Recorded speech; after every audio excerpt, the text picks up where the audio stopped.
It's such a good question, isn't it? And I reckon probably all of us have been there, right? Like seen a friend who's having an incredibly difficult time and kind of wondered, well, what do I do? How do I be a good friend and how do I do what's right? You know? Is it lit? Beeping by the gate, I've been beeping by the gate, I've been damn all these stars on my head. Okay, it's cool, keep this eyes, keep me fresh. Chasing this through with me. Let's go. Welcome to Talking Trophies. I'm your boy Ravo, and we're back with another banging episode. Damien, what are you saying, Kaz? We're a bit of a distance apart, but hey, I'm not gonna lie, I'm still full from last week. Yeah. Yo, I'm dead. I'm telling you, no lie. I spewed when I got home. Confession. Like, I'm not gonna lie. Yeah, bro. Apart from that, my week's been good. That's good, man. Yeah, man. I suffered a bit, man. 3 days, my heart was playing up. I wasn't sleeping properly after that, and I didn't eat meat until I didn't eat a burger until Thursday.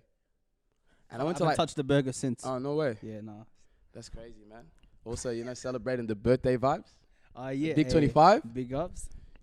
We should be turning up, but we're not turning up this week. We're trying to do something and talk about well-being and mental health. Yes, sir. So before we jump into the video, make sure you guys do subscribe, like, share this video around. You know the vibes. Besides that, I think it's time to introduce one of our guests. This guy's been around. He's been supporting us from when we started. I think he's been enjoying our content, and he's on his own adventure, I'd say, or journey. I think he'd like to say that he's documenting as well. He's a good guy. He's a great guy, actually. And I've been following his journey as well. And I think we all have, to be honest, from when he started. We've been talking even about getting him on for a minute. And we spoke. I spoke to him before we started Talking Trophies, before we even released our first video. It's your boy Sagalee. Thanks for coming, Kaz. Sir, thank you. Appreciate the love, for real. Yeah. You guys have grown so much. I remember you told me it was at Carlton Gardens about the idea. It was during the Black Lives Matter protest. From seeing where you guys started to where you guys are now, still very young, still a lot of growth, but it's a blessing. So yeah, thank you for having me. Yeah, man, appreciate it, man. I think that's how long ago that was? That was 2 years ago. 2 years ago, bro. Yeah, the journey's been. That's crazy, man. Goes quick, yeah. How you been, man? I've been blessed, busy, alive, black, handsome, everything. Shout out Titan. But yeah, man, that's me. I just, I've been hectic with meetings for Shooters Shoot, just trying to stay consistent with location. That's my pride and joy. How you feeling about location? You jumped on the TikTok. Yeah. Yeah. And because I told you, I'm like, guys, TikTok's your spot. Because people like that stuff. When you're just scrolling and you just hear a casual story. And actually, there's someone I actually know. Her name's Sarah. Shout out to Sarah. She actually loves your page. Like when I say, she's like, she recently moved from Melbourne. But she was like, I love location. It's amazing just how you tell the raw story of Melbourne. You know what I mean? Yeah. And even remember that time I messaged you, I'm like, there was one guy he told his story. And I'm like, guys, that guy he used to come to North. I'm like, that guy used to come to my area. I remember back in the days. And I'm like, guys, the fact that you're telling people stories. And those are people I walk past. I don't walk past, to be honest. I go around like a lot of people. And I'll talk to people, but 90% of Melbourne will walk past them and not know their story. Yeah. And just be like, who's this? Like, they wouldn't care. But, you stop for that moment. You listen to their story, man. And I think it's crazy, man. Like, some of the stories on it is unbelievable, man. Even this week's one, the guy's like, I didn't tell my parents I'm on meth or something like that. Yeah. And the fact that he told you that and told his story is just unbelievable, bro. Unbelievable. Yeah, man. We could do a whole podcast for 2 hours or however long. Thing, yeah. But right now we're focused more about, what our mission is today and our goals, which is something to relating with Shooters Shoot and what we're doing with the money that we raised last year. To give you guys a bit of information what we did. It was just an idea for me to have a basketball tournament for my 23rd birthday. I wanted to just ball out, simple as that. One thing led to another in a month of preparation with a beautiful team that I had who believed in my vision and trusted me. We raised over $16,000 with the help of Foundation House. Shout out to that team. Shout out Paris, shout out Dang, shout out Diana, shout out Miria. Honestly, I'm gonna forget a couple names. I could go on later, but with their help and consistent communication and meetings and support, we've managed to figure out what we want to do with the money. Because a lot of people raise money for organizations, but they never really tell us, or maybe they don't have, it's not like they don't have the bad intention, but they just put the money in an organization and who knows where it can go. It can go towards maybe their office space or something like that. We had that conversation with Foundation House and we said, hey, this is what we raised, but we would like to use that money back to the community. We're really big about reinvesting in our ecosystem, our community, and figuring out the best way to really raise awareness and help those who have been affected during lockdown and their well-being. And that's why we're here today. We're blessed. And again, I want to say shout out. Thank you so much, Katherine, for being on this podcast and sitting down. She's a professional. She has a lot of wisdom to share. And, that's what we're going to do today. Rava and Damien are going to ask us some questions regarding that. But yeah, that's a little bit of sum up of, how Shooters Shoot came about. There's still a lot about it, but, that's down the line.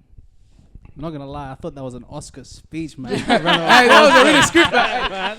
That was not a freestyle, guys. Well, like the way he I was getting transitioned. ready to grab the trophy up there and go, Kazi, you deserve this. Take it home. I'm not gonna lie. I'm like, damn, I forgot, cause I'm like, damn, this Sagalee take over. Yeah. You gotta start a podcast. I thought he was hosting as well for a second too. And then I was like, No, appreciate you. Katherine, Yeah. how are you? We've been talking before, but how are you? How are you really? I'm really okay. Thank you for asking. How are you? I'm good, thanks. Yeah. This is your first podcast? First ever podcast. How you feeling? Like a little nervous. She's killing I've been it. told I'm going to be well handled, well supported. Yes, hey, we're ma'am. honoured. We're honoured to have you to be the first podcast for you to feature on. So, big Yeah. ups. So today we'll be talking about generally like mental health, well-being, services that are provided, and the idea and the concept behind it. Because I feel like even some of our viewers, or most of our viewers, grow up not knowing where to go. Do you know? So first, I'll probably start with tell us a little bit about yourself, just so our viewers can get an understanding of who you are before we get into the deep dive of talking about the services and what we can benefit ourselves from, like with mental health and well-being. Yeah, What do you do? Sure. Tell Sorry, I interrupted you. Tell us Terrible what you do. first Nah, podcast. that's all right. So I'm Katherine. I'm a social worker and a family therapist. And I work in a few different places, but I think I got invited because I work in an organisation called Orygen, where we work with young people around their mental health and support families and communities to have improved mental health, I suppose. I want to know, like, for example, you said you work with families. How do you raise that conversation of talking about mental health with families? Yeah, I think every family is different, right? And Yeah. how the conversation comes up is different with every family.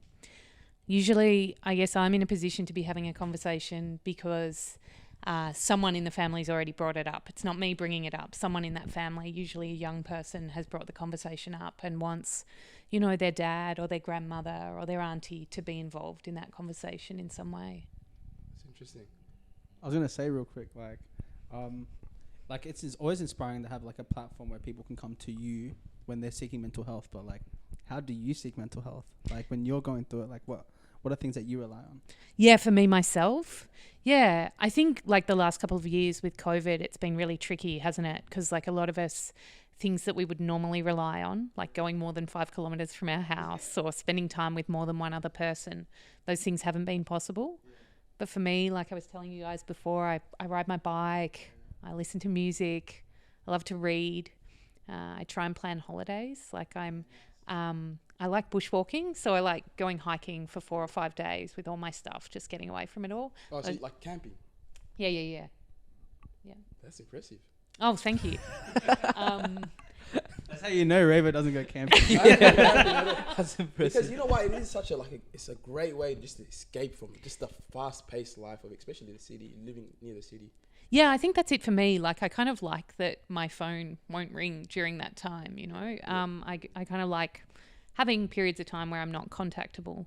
But I think, the other thing I forgot to say is just how important it is to me. And I think for most people, to have people that I feel close to, that I feel connected to, that I can turn to if I'm having a tricky time. And maybe they would help me just by listening. Maybe they would help me by offering wisdom. Maybe they would help me by telling me how they'd got through similar difficult times. So having people that I feel close to and connected to and that I want to turn to for that sort of stuff, that's really important to me. Definitely. Speaking on, you said having that person to turn to. Generally, like, for example, there's a lot of people that move to the city, Yeah. move away from their families, and you spoke about living in regional Victoria at one point. So let's just say someone does move away from their family, they move into the city. There are services, but how do those services, for example, like, how do you break that barrier, get comfortable to speaking to someone that you barely know, for example? Because some people are uncomfortable saying to their parents, hey, I just moved from, let's just say, Wodonga to Melbourne. I'm not comfortable to go to, like, for example, call dad and say, hey, I'm struggling with my mental health. Because he's in Wodonga, probably taking care of his own business and stuff. But I'm in the city. How does someone, for example, you have the friends and the means. How does someone, for example, that doesn't have those means, get in contact with someone and, you know, talk about their mental health? Yeah, I think there's a couple of interesting things about this idea of someone moving from Wodonga. Like, I think a lot of us worry a lot about burdening our families with our difficulties. Like, you know, my mum's worked so hard to get me here, or my dad put so much on the line so that I could move here. And so we worry, are we going to put extra pressure on them? Are we going to make them sad because we're struggling? And so I think that's the first thing, like just noticing, should we be that worried about burdening them, or would they actually rather know? I think then the other thing is like who to reach out to. I think that really varies person to person. Not everyone's going to take the step to go to their doctor and say, I want a mental health care plan. Can you refer me to a psychologist or a social worker? But there's lots of people that we can turn to that we often forget are there for us to turn to, you know, sporting coaches, faith leaders, older friends, you know, people who might be able to help us in a hard time. Yeah. I don't think we always have to jump to professional help straight away. I don't think people do always jump to professional help straight away, but I think we kind of set up this dilemma where it's like either I talk to no one or I talk to a professional I've never met before. And I think there's kind of options in between. Yeah. Shout out to all our blokes down in Wodonga coming down to the CBD, making that big jump. I want to ask Sagalee, like, for example, personally, like, Yeah. how do you deal with your mental health?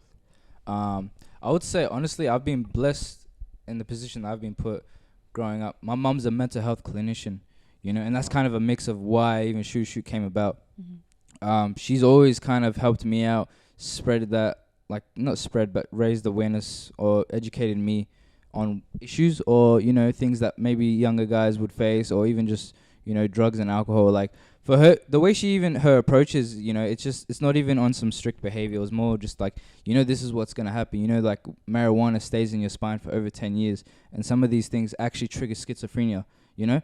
I knew that when I was 12, 11, 13. People who are 13, maybe not really, they might not really know that stuff, you know what I mean? So for me to know that and already have like like when we grow up, right, the boogeyman scares you, right? But we know when we grow up, that's not real. So imagine like seeing movies or things like that about drugs, alcohol. I look at it so much bigger. So to already hear that it's going to have that effect on me, I'm already looking at it as like, nah, I'd rather not. Now, obviously, I'm not saying that, you know, if you know how to handle it, then it's, you know, I'm not going to, you should never look at someone a different way. But because of that, I never wanted to be a part of it. So my mom kind of helped me stay aware of these things. And that also means with my mental health, I've got a journal. I've had multiple journals. My bad for the stutter, but yeah, I've had multiple journals that's helped me. I reflect. I get active. Basketball helps me out. And I think that's the reason why Shoot Shoot is so important for me and my team, because we all believe, me and my team, that getting active is really what helps your mental health. And that's for me, you know. She even used her examples of camping, hiking, riding a bike. All those activities, she has to get active, you know. You don't need to speak or be conscious of how you speak. Maybe that's a therapist that can help you understand that. Maybe a friend. But getting active really can answer that issue for you.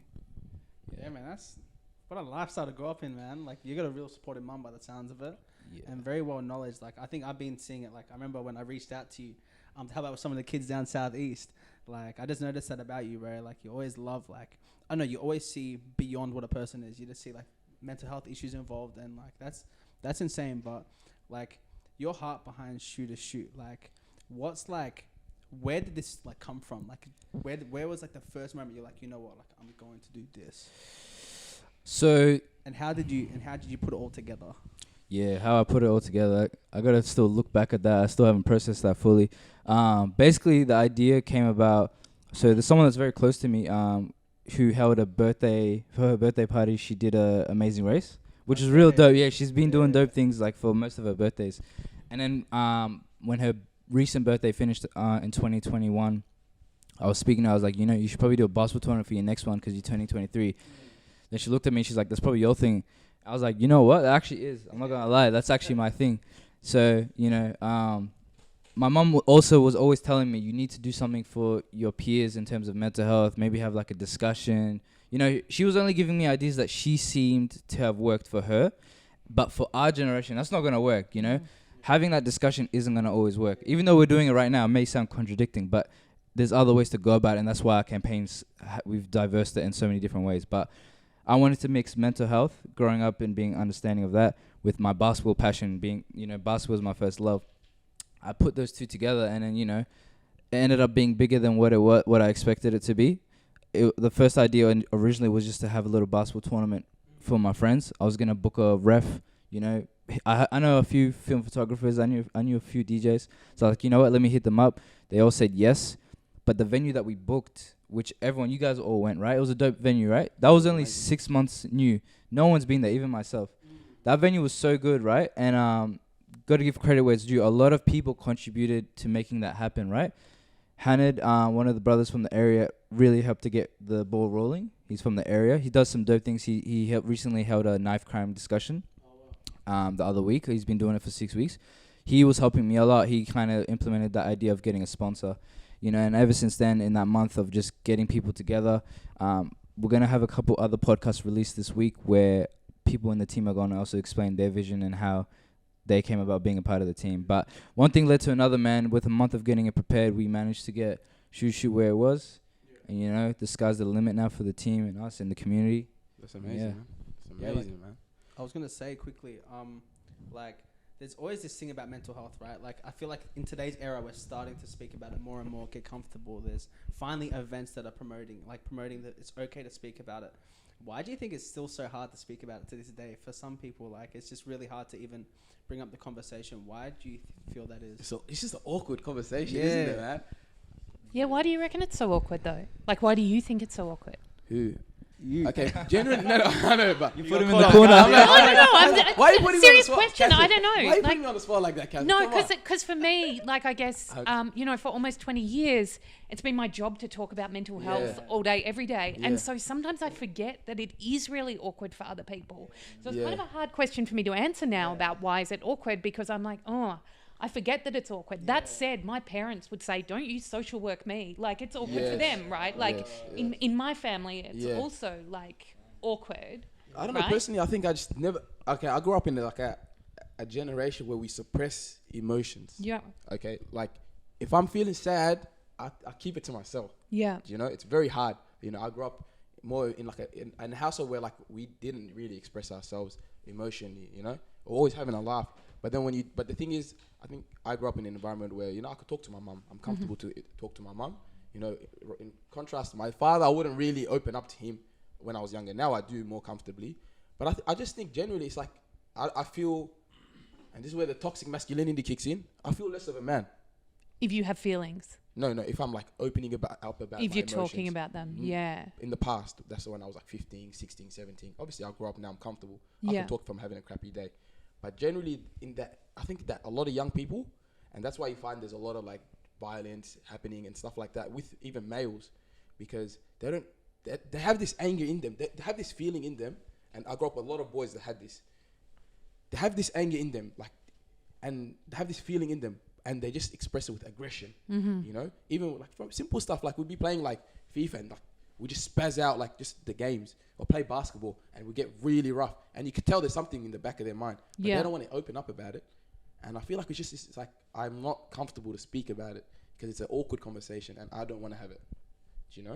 And do you feel like a lot of clients experience that as well? Oh, for sure. I think that talking about emotions can be really uncomfortable for people. It's something that you learn to do, right? No one's born knowing how to do it. It's something you learn, and most of us would learn it or not in our families. So I think it's right what you say, that it's something that takes practice, or that you need to do it with certain people and maybe not with everyone. But I think emotions aren't the only part of mental health as well. That kind of, being able to do things is part of mental health. It was interesting hearing you talk about basketball and being active and how important that can be to keeping up good mental health. But something that I've noticed is with young people, when they're having a problem with their mental health, doing those things becomes that much harder.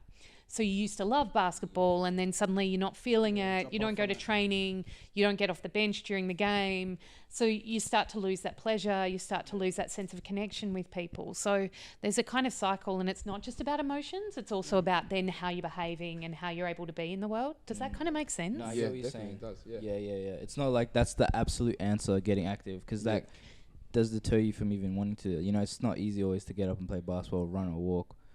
Yeah, I think there's a kind of, it's great for people who are feeling it with their mental health to be supported to keep active, but it's not that useful for us to say to someone who's having a really hard time with their mental health, hey, you know what you should do? You should get out there bushwalking, you know, like it's just not that simple for people.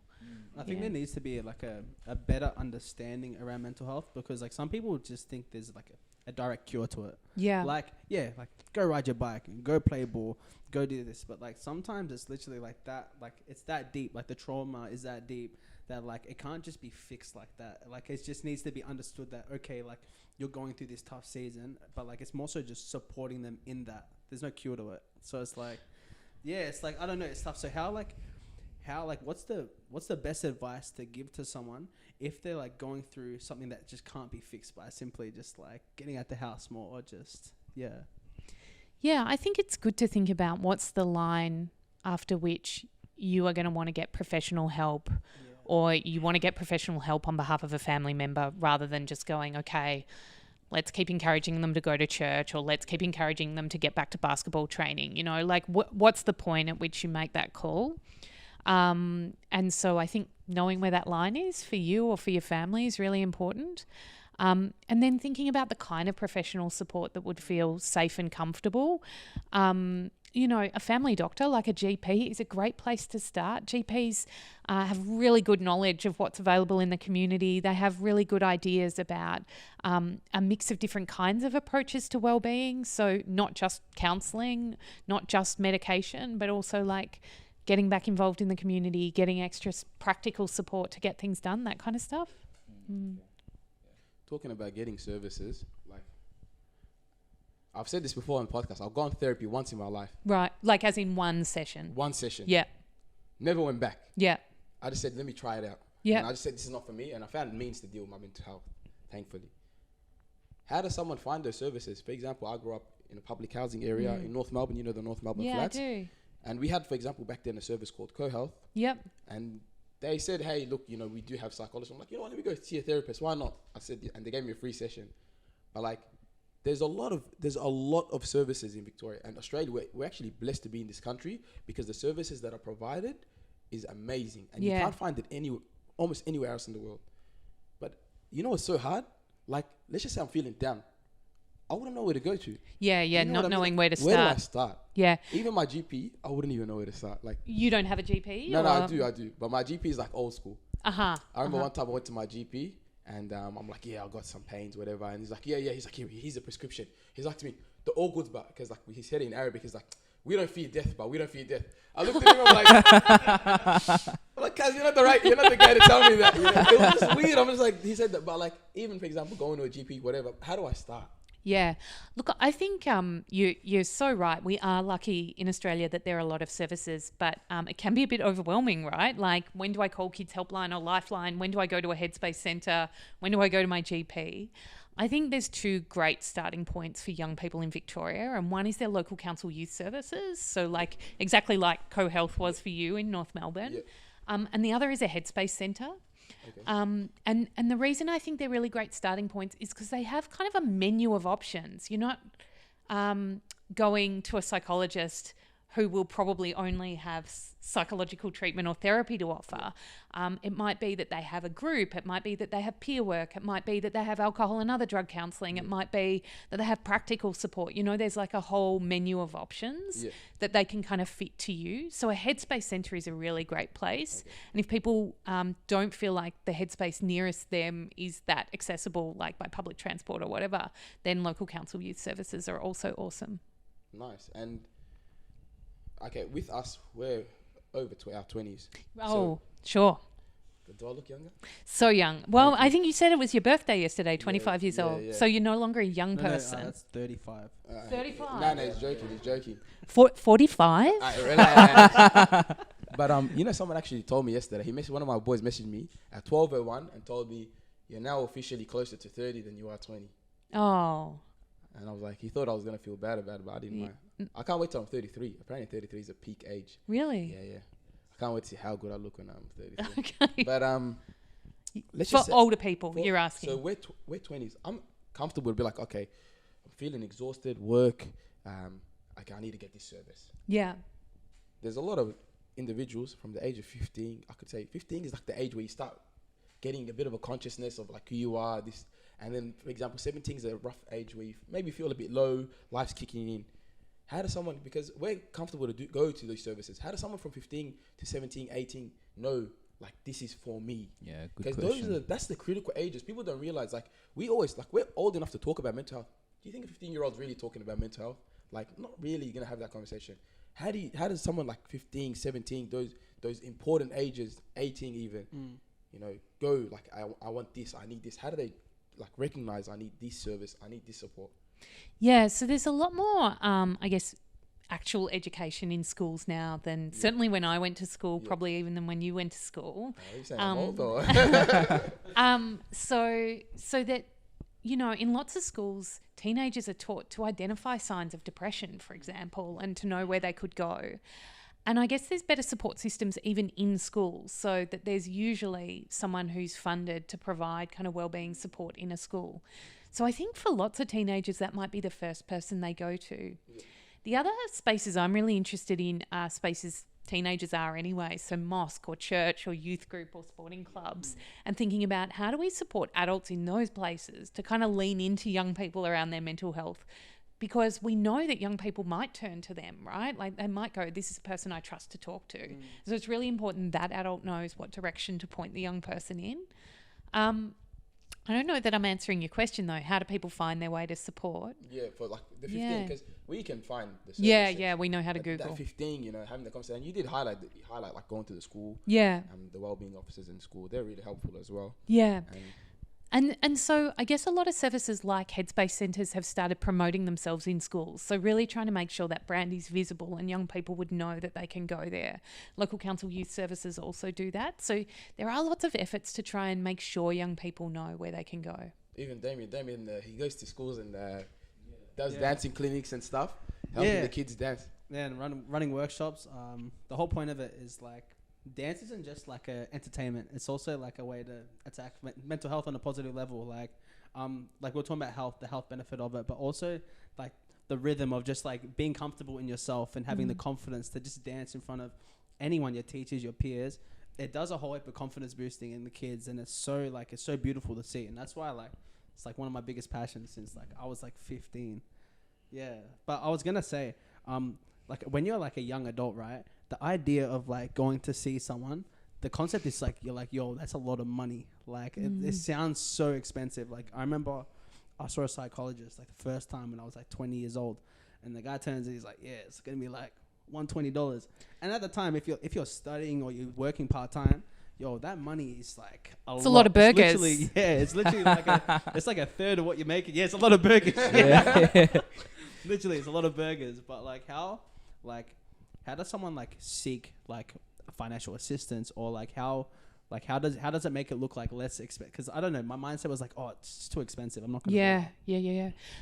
So in Australia we have access to mental health through Medicare, the same way that you could see a GP and not have to pay the full fee. So if someone goes to a GP, and this is why I often recommend that as a starting point, they can get a specialist referral called a mental health care plan, and that pays for the base amount for, at the moment, 20 sessions a year with someone. That someone might charge a gap fee, like the same way you might go to your GP and you have to pay a bit over the counter. So it's important to do your research and work out whether you can manage that. But there certainly are people who do what's called bulk billing, which is where they only charge the amount Medicare will pay them. But I think you brought up something interesting before, is what if you see someone and they're just not the right fit for you? Yeah. And I think lots of the time people make a decision, oh, counselling's not for me. Yeah. But there's some chance that maybe that counsellor is not for them. Yeah. So it's important to kind of do the same things you do for other aspects of your well-being, of like get advice, get referrals, see if you can make time with that person to talk with them on the phone beforehand, you know, before you commit to that fee. Yeah. Like speed dating. Yeah, like speed date a Speed psychologist. dating the therapist. Yeah. Now, I would say, like, if you're looking for a therapist, right, you can interview them. Like, you're allowed to ask them, like, how are you gonna treat me? How are you gonna describe progress? How are you gonna describe our goals? Like, you're allowed to ask them those questions, you know. If they're getting defensive, like, yo, all right, bet, that's a red flag already. It's maybe not a good 100%, fit for you. It's like they're trying to pitch themselves. You know what I mean? So it's like a PT, you know, okay, how do you work out, you know, all these things, you know? So I think if you're ever going to look for it, she just described it, which I didn't know myself. You can actually go to a GP, and if you have a Medicare card, you can get free assistance regarding your mental health and therapy. Ask them as well, like, hey, is this eligible? Is this how you're going to do it? And if they tick the boxes that you want, try it out. And we're talking about like a lot of like how we can seek, you know, mental health, but like, what is if you see someone really going through it? Like someone's going through it. What is a way that like you can support them through it? Like by like, you know, seeking professional advice or just taking them to that next step without like, I don't know, coming across too confronting or like.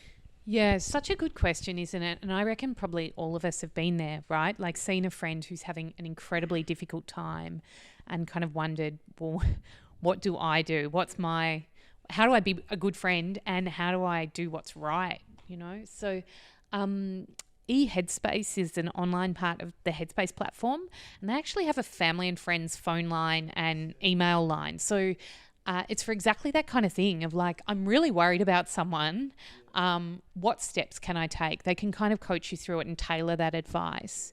But generally what I'd say is to try and have a conversation with someone about what you're seeing that you're worried about, you know, so like, you know, Katherine, you used to love riding your bike everywhere, but now you're just kind of hanging out in the house. I'm worried about you. Like, I think often we start those conversations, they come across a bit judgy. You used to be much more fit than you are now. You used to eat a lot better. But if we actually just kind of go, I've been worried about you, I've noticed this, kind of sussing out if the person's worried about themselves as well. I think starting that conversation is really important. I think we often expect the person to come to us and start the conversation. But maybe they feel all the things you mentioned before, like embarrassment or guilt, or you know. Yeah, I think that's gonna be an issue for a while. I think we got a long way to go. To be honest, I'd say, just having those discussions. Like, if you think about it, would you have gone to your friend like when you were 15 or 17 or 20 even, and just said, hey, you know, like I'm really down right now? Yeah, but you're a social worker. Now you got the cheat code. You can't do it. I think also my hypothetically, situation was different. You know, like I think, you know, you mentioned toxic masculinity. You know, like that doesn't affect me in the same ways. I think maybe I was lucky. I had like a really tight knit group of friends who did talk about feelings and struggles. So maybe my experience isn't everyone's experience. Yeah, but I do think we've come a long way. Like, you know, like 3 men sitting on a couch Saturday afternoon talking about mental health. Like, it's not nothing, right? It's a big jump, definitely. Yeah, there's progress in that, for sure. Especially Raver talking about mental health. Yeah. Oh, really? It's a big jump, man. What I got to say is, you know, we're speaking about he spoke about, you know, going to someone. And I want to talk about going to seeking therapy. But the thing is, for example, I'm first generation Australian. There's a big difference between someone that's maybe second or third generation in comparison to someone that's first generation. My parents came from war-torn countries. You know, they've seen war, and it's a big difference. Like, and you can see the impact it has on a lot of people. Like, you know, I have friends that, for example, they lost parents, you know, due to the war. And, you know, for example, they're growing up in a single parent household. And even like, you can see how like their parents have like, I don't know if it's called PTSD or like they just like the war impacted them and how they think and how they see life. And, you know, even talk about generational trauma, for example. You know, have you experienced someone that experienced that? And, you know, how, if you can tell us, you know, if it's confidential, you don't need to tell us, but like how you dealt with someone that experienced that, you know. And how you notice like, okay, this might be generational.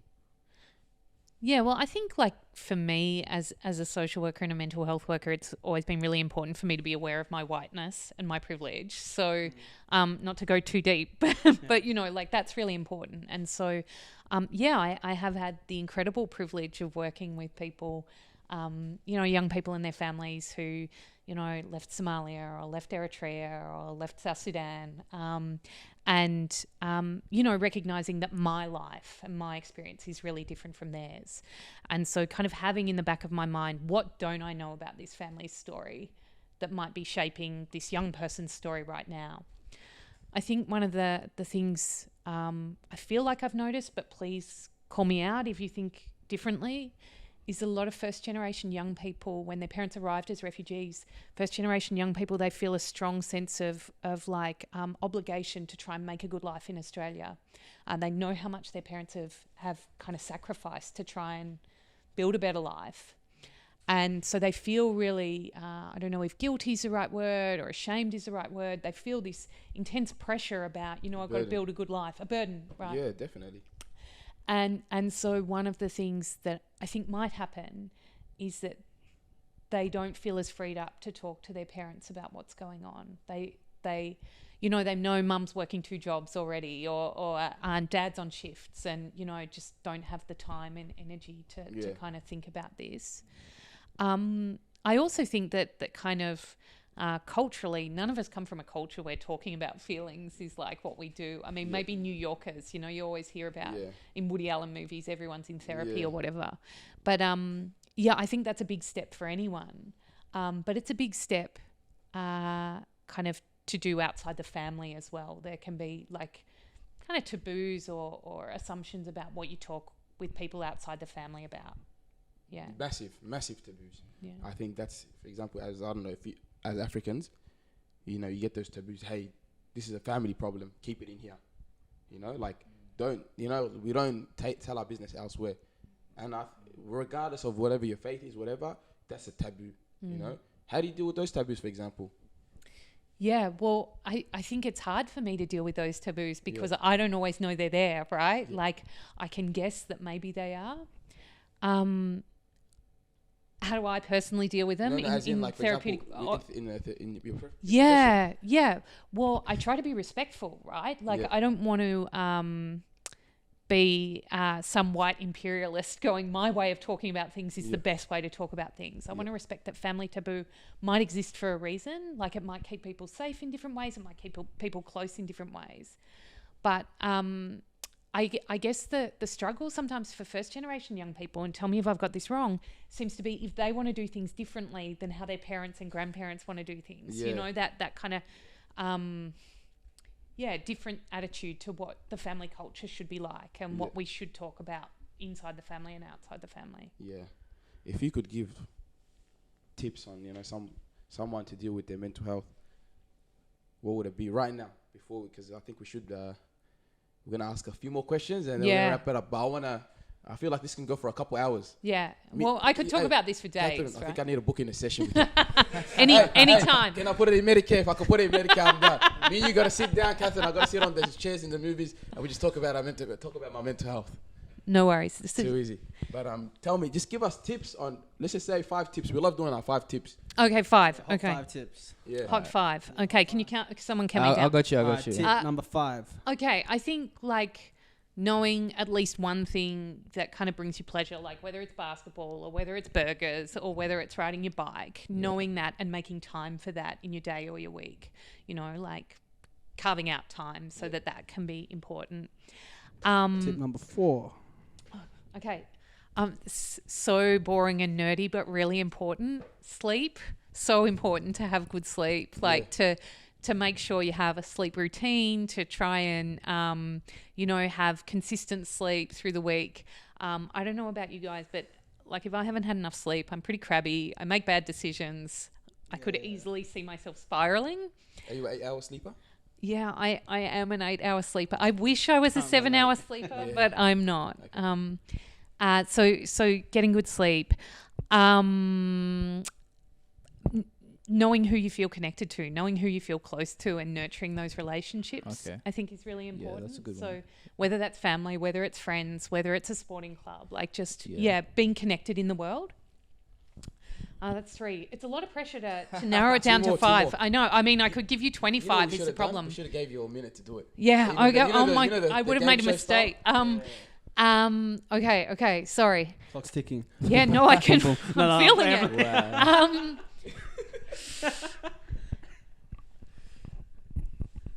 Yeah, I'm about There's to so start many- giving, You can say one like, more, sorry, you Gwyneth can say one Paltrow more. tips, like drink plenty of water, never use Nah. never You can use use soap that. on your face. You can use that. Hey, drink water's good. That's a good I one. mean, Stay it's a fine hydrated. one. I Stay don't know. hydrated. So I think like maintaining physical health is really important for your mental health. Yeah. Definitely. So whether that's through physical fitness, healthy eating, some kind of combination, we know that's really good for your well-being. And the second is try to find ways to reach out when things are not great. Yeah. So know who your go-to people are, know where, a local service is, or know a helpline number you can call. Like have your kind of backup plan for if things do get a bit wobbly, because they do for all of us, right? Yeah. Yeah, damn it, take down those tips, cuz, yeah. Okay, did I get them? Okay, do I need to? Let us know if, Sagalee, Yeah, how do you feel about the episode? it was beautiful, man. I think I do want to just let you guys know what the community needs to know as well, as what we did with the money. And this is the reason why Katherine has been blessed us to come here and sit. We raised over $16,000, right? Big blessing there. We've had many discussions on what we should do with the money. We had ideas of giving people free therapy, right? Then we thought, nah, that's not really going to work, because what happens if there's going to be situations similar to Ravo? They go once, they don't like it. The second time they want to go, they have to pay for it. It's not going to help. We had other ideas. Then we thought, you know what? Let's break it down. And this is why we're blessed with Foundation House, because they let us do that. So majority of the money that we raised is going to go towards the youth. We're going to be going towards running programs, 4-week programs across schools around Melbourne, around, I'd say 2 schools each area, each region, or many more than that if we can. We're starting in the West right now.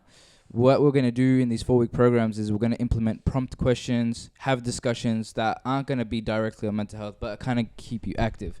Because again, like my team and I, we really believe that getting active is what's going to help you one way, for the most part. So the same way to the tournament, right? A lot of people actually got really engaged, not just the basketball players. Like for example, me hooping, I got active. It helped my well-being, helped my, my social activities. But you sat down and you watched the game. You saw a lot of people. You got to network. That boosted that rejuvenated you. So there's so many different ways that Shooters Shoot is kind of why it's so important, because even just the tournament is going to help. We want to do more things. So in this 4-week program, we're going to be running these things with these kids. We're going to talk about many things as well. We're going to have Foundation House with us. At the end of these programs with these kids, we're going to give them what it's called a Shooter Shoot package. So in this Shooter Shoot package is a Shooter Shoot backpack, a USB, a pen, a journal, and inside that journal is going to have prompt questions. Because for me, in my personal experience, what started my journey was reading a book called The 4 Agreements and then having a journal when I was in Ethiopia. And I spent 3 months back there and I was just journaling. Now, I wrote a letter to my future self, which I haven't read yet. But I feel like if kids have their own prompt questions to get them going and write, because you're going to tell yourself what's the issues with you, right? Yeah. I could be really open and someone could be really inclined to speak to me. But when it comes to really facing you, I'm not going to tell people what I really need to deal with. You're not going to tell people. But when you have a journal that no one else is going to read but you're going to speak your truth authentically as possible. So that's one thing as well in the journal. In the journal will be prompt questions. What else is in that backpack? I may be missing on some things. We may be adding some healthy snacks and beverages. But for the most part, it will be journal, USB, pen, backpack. And we're going to be giving almost 500 backpacks, shoot packages across Melbourne. So that's one part of what we're doing with the money raised. The other part is what is essentially this, right? It's a social media campaign. So we're going to be having other 3 campaigns with 3 different podcasts who will be having the Shoot Shoot members sit down with another Foundation House or Orygen member and sit and talk. That's one part. We're also going to be having posters with QR codes with a massive quote to resources and your local help with information. Like, some people may not know what to do if they're seeing someone deal with a schizophrenic attack or a panic attack. But in these QR codes, it's going to be in there, with the information that Foundation House has given us. So it's going to be pasted all across Melbourne. That's another part. The third part is we've contacted 4 different creatives in Melbourne to do like an episode with them where we record and they do like a little creative piece on their field on the theme of filling your cup. Because I got taught what your emotional cup is and how you need to fill it. Basketball helps me. Talking helps others. There's introverts and extroverts, so there's different ways to fill your cup. Now, these 4 different creatives, we have Josh, the photographer, Saf, the Notorious Customs, Sumaya, the poet, and Vola Foods. We know Vola Foods, yeah? Now, Vola Foods' cup, how she fills her cup is cooking. Sumaya is doing poets. Notorious is making custom shoes. Shout out Notorious, right exactly that. And Josh is a film photographer, right? Yeah. So we've been blessed to do episodes with them, which is going to come out probably in the same week as this episode or the week after. That's the third outlet that we have with this campaign. And the last one is going to be what we call like a Twitter room discussion, similar to Clubhouse, where we're going to have different people sit as well as professionals. And anyone on Twitter can join and just listen and chat as well. So it's kind of like a live Instagram almost, So that's what we managed to sum up with the money that we raised. Everyone's getting paid. We're reinvesting into the community. That's one thing. We're raising awareness. But we're also not also just talking about it like we are right now, but we're showing you this is how these people take care of it. Now, I might attract to Josh because he's a photographer like me, and I might be like, okay, that's how he fills his cup with it. I'm going to do the exact same thing. Someone that cooks does the exact same thing. Someone that paints does the exact same thing. So that's what we started right now with the money. The future's looking bright for Shooters Shoot. We definitely want to continue this momentum. We definitely want to give back to the community. We're very committed on that. And for the end of this year, and what we got planned, is some tournaments, definitely. You're going to see some dunks. You're going to see some bodies. You're going to see people, hoop for a cause. So I can guarantee you a couple things. One thing is that there are going to be, unfortunately, people who are going to miss out. So please don't be that person. Please get your tickets when they come out. Because he's having a tournament for, what you should do? You should have a tournament for the content creators too, bro. Because I'm saying, Talker Trophies will smoke any team. We call that disruption. They pull it out. We're going to verse them at Ego Expo. If you have something, that'll be sick. For sure, definitely. And I think you just started some beef already, so we're going to get that going sooner or later. We're actually about to head off to the disruption, so we'll be the messages for you. But to sum it up, yeah, man, I think unfortunately we're on a time crunch, but that's what we want to do for the community. I'd love to speak about it more, and I'd love to sit back with you boys. But just that's one more thing before we wrap up. This show is sponsored. We're gonna get a quick paid for this, aren't we? Nah. He's getting on tape. Hey, Raver is getting paid. Do not worry. Nah. So Raver is getting paid. So from discussed, we are getting paid for this. Yes. So what we're gonna do is we're trying to get our viewers engaged. We're gonna get paid for this, and what we're gonna do is we're gonna reinvest the money into a charity. Yeah. So what we'll do is we're gonna put on this. You're gonna see this story. You're gonna see a bunch of charities, and we're gonna donate the money to them. All the money is gonna get donated to them. So you guys get to pick who we donate the money to, and hopefully you guys get engaged. Beautiful. And hopefully that the money we do donate can contribute to something. The money it's a good amount, but we feel like we're blessed to be in a good position right now, and there's people in the world that actually do need the money. There's a lot of things going on around the world, and hopefully that could make a change to a family or two or even a tribe. Definitely. So hopefully that does something. But Katherine, I'm not gonna lie to you. I met you for like an hour and a bit. And I'm blessed to have met you. And thanks for jumping on. And I hope you had a great experience for your first podcast. Yeah. Damn, you got anything to say, Kazi? Hey, we're just gonna say a big thank you to you guys. I know it takes courage to hop onto a platform and just speak about things that aren't really getting talked about. Bro, Sagalee, man, you're just killing it every time I see you, bro. Every story you post, man, it's just something life-changing. It's something different. We love that, Katherine. It's been blessed to meet you as well. It's been amazing. You're doing great work by the looks of it, and I'm loving the collaboration between you two. So yeah, big ups to you guys. Shout out the boys in the back doing your thing on the camera work, real ones. Moody. We got Cairo, Moody, and Weebo. So these guys are doing their thing, bro. Shout out to you guys, man. Besides that, I think we should just wrap up with stay humble, faith. Beeping by the gate, I've been beeping by the gate, I've been damn all these stars on my head. Okay, it's cool, keep this eyes, keep me fresh. Chasing this through with me, something I can